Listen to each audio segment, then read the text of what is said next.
I'm Diebear with your This Week at Bungie reading for September 10th, 2020. This week at Bungie, we're consuming stacks of light. Within Destiny 2, the exodus of Io, Titan, Mercury, and Mars continues. Zavala has tasked you with spreading word of impending darkness and keeping our beloved vendors up to speed. There are still a few more loose ends to tie up on these destinations, so get to it. Along with your quest, you'll have some final chances to earn unique loot and fill out your collections before access to various strikes is impeded by the darkness. While the Traveler may have chosen you, it's almost time to go beyond the light. Don't forget where you came from though, as Bungie is celebrating Destiny's almost 7th birthday this week. Yeah, they know it's been 6 years, but 7 is darker. Bungie has also posted some cool stasis wallpapers on their website, giving you more information about wielding the darkness. Also, don't forget to check out my YouTube videos about each stasis subclass, coming with Beyond Light. A few TWABs ago, Luke Smith took some time to run through changes to Bungie's philosophy in doling out rewards through the various activities of Destiny 2. Today, we're focusing on core playlist rewards for Strikes, Gambit, and Crucible. To quote the article, here's what you can expect on November 10th. Bungie is adding a new set of armor for the core playlists. This armor shares a set of new geometry with decals and shaders specific to the activity. And they're going to create new sets like this each year. This set will arrive alongside the next expansion. This armor can be earned by completing activities or through vendor rank ups. Weekly challenges are also being updated to offer avenues for players to earn higher stat packages for these armor sets. Additionally, Year 4 will see the return of pursuit weapons. For those of you who may have joined the community in the last season or two, these weapons have static perks but allow for some customization. The final 2 perk columns have multiple perks to choose from, so you can tailor your weapon to your desired playstyle. The eagle-eyed Guardians may recognize this beauty from a recent Stasis trailer. Bungie's goal is to have a pursuit weapon available per season, earned through a focused quest. Banshee will give you a choice between Strikes, Crucible, or Gambit to earn the base model. Make sure you take a moment to think about how you want to earn the weapon, as you'll be locked into specific objectives for whichever activity you pick. Once you finish the main quest, Commander Zavala, Lord Shax, and the Drifter will offer you an additional quest, which will reward you with weapon ornaments to the theme of their respected activities. If you're omnivorous and enjoy all 3 offerings, all 3 will be available to you. So now that we've caught your eye with some fancy armor and a new sniper, let's take a look at how things are changing for core activities as you launch into your new adventures on November 10th. Strike, Gambit, and Crucible playlists are being streamlined. Starting in Season 12 for the Crucible, the director will be updated to reduce the number of playlists available at a given time. Featured modes will include Control, Elimination, Rumble, and Survival, including Freelance.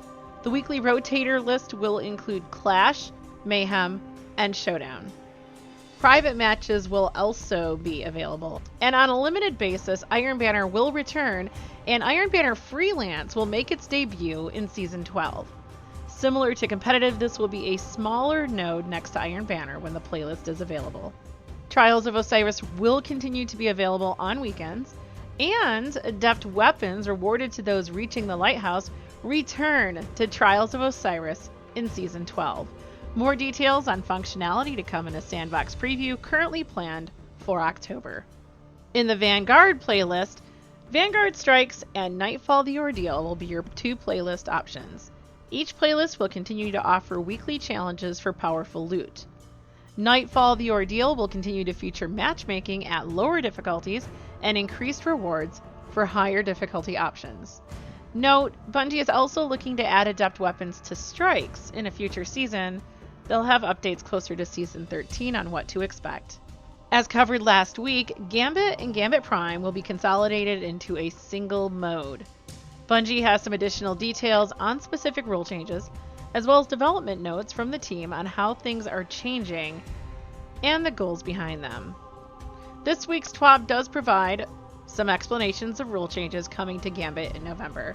First, some goals that Bungie wants to know. They want to build a more approachable Gambit Prime, keeping the one-round format with a longer round, but without the Gambit Prime armor perks. They want to rebalance the moat phases to the last 2/3 of each match, rather than half of the match. They want to rebalance the moat phase to last 2/3 of the match, rather than half the match. And they plan to speed up the Primeval fight compared to Gambit Prime to give more the feeling of a boss rush. We started with the Gambit Prime encounters full stop, however, without the Reaper buffs, the large bosses that come in enemy waves were too tanky. So Bungie pulled them all down to mini-boss or elite. The pacing should feel like how Gambit feels for a pickup group, or how Prime feels for a fully kitted team. They also play-tested the having the moats phase, target a score of 150, and have a heavier moat drain, but this allowed organized teams to steamroll even more effectively, not less. So they pulled back to the current Gambit Prime moat target and drain. Bungie started with the Gambit Prime blockers, but pulled the Taken Captain from the blocker lineup, as he proved a little too potent for a 10 moat blocker. They replaced him with the Phalanx, who can be tough to kill but not as lethal. Since we don't have armor perks, they also had to remove the 20 moat giant blocker. They kept the invasions during moat phases at 3, just like Gambit Prime, but pulled back the minimum time between invasions during moat phases from 10 seconds to 20 seconds. It never feels good to get invaded back to back. For the boss fight, they started with the Gambit Primeval fight, removed the timed Slayer buffs, increased the Primeval health and potency of the Slayer buff given by killing envoys. They respawn the envoys every 40% damage done to the Primeval, so if you get invaded and the Primeval is healed a lot, you have the opportunity to get more Slayer buffs and catch up. The fight length ends up somewhere in between the original Gambit and Gambit Prime, so they adjusted the invasion timer during the Primeval phase to match right in between Gambit and Gambit Prime timing. So overall, this mode will be a little quicker than Gambit Prime, mostly due to shortening of the boss phase and the removal of the larger bosses from the front, but one that still gives that great Gambit feeling that you all love. Bungie thinks you're hungry for info, and they're excited to bring the heat. As we approach Beyond Light, they'll have more details on how your weekly rituals are changing, economy, Eververse, Sandbox, and more. They're looking forward to talking about things like solo queue Iron Banner, but have a few things left to tie up as they approach launch. Stay tuned. Last week, they announced some changes coming to Triumphs in November. Various Triumphs and seals will soon become unavailable, leaving you to figure out which things to prioritize before the end of the season. Partnering with some community API creators, there are now multiple options for you to create a checklist of sorts. A quick list includes Destiny Item Manager, Light.gg, Destiny Tracker, Braytech.org, and D2Checklist.com. Many thanks to these creators, and Bungie is excited to see how their portals and communities grow as we begin another year of Destiny content. The noble quest to vanquish all bugs. Destiny 2 Update 2.9.2 shipped this Tuesday, and the player support team has been prowling the help forum in search of fresh bugs to smash. Thankfully, it doesn't look like there are any major issues cropping up. This is their report. The companion app. Early last week, Bungie.net and the Destiny API underwent maintenance. As a result of that maintenance, item transfer performance using the companion app or third-party apps became roughly 10 times faster for most players. The companion app can be used by all Destiny 2 players on any platform, console or PC. Contact forms. Last week, Bungie was investigating an issue with their contact forms on Bungie.net. This issue has now been resolved, and players can now use the various contact form to submit help requests on help.bungie.net. Resolved issues. Players will no longer freeze when respawning in Gambit. Enemies will no longer stop spawning in Hexahedron area in the Prophecy Dungeon, blocking players from progressing. Players who completed Tommy's Matchbook Catalyst Pursuit will no longer be rewarded it. Redrix's Broadsword will now be available to reclaim from collections. And players will no longer block quest progress by acquiring Calcified Light without the quest active. Current known issues include player badge counts, sometimes not updating when the Season of Arrivals Collections badge is completed. The Tribute Hall's Completionist Triumph doesn't count Season Collections badges. Players need to complete the Exodus Preparation Quest before they can begin the Exodus Evacuation Quest for Travelers Chosen. The artifact is sometimes enabled in Iron Banner, and bounties and progress are sometimes not counted in Iron Banner. For a full list of immersion issues in Destiny 2, players can review the Known Issues article on the Bungie website, and players who observe other issues should report them to the Help Forum.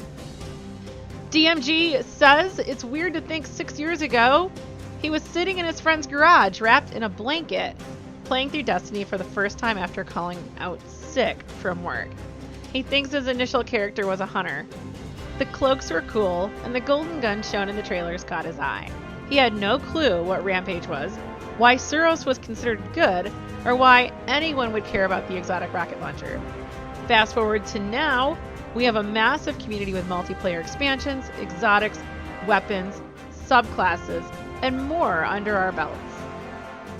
We've fought back the darkness, lost our light, met a wizard that came from the moon, and more. And now, in only a few months, after looking at beautiful concept art since 2014, we'll finally sink our boots in the snows of Europa. We'll also be embracing darkness abilities for the first time. He knows he's said we're just getting started a few times since starting on the community team, but every release gives us a chance to set off a new path. Fresh experiences with a sense of wonder, challenges that push you and grow your skill, and opportunities to make new friends along the way. Thanks for joining Bungie on this wild ride.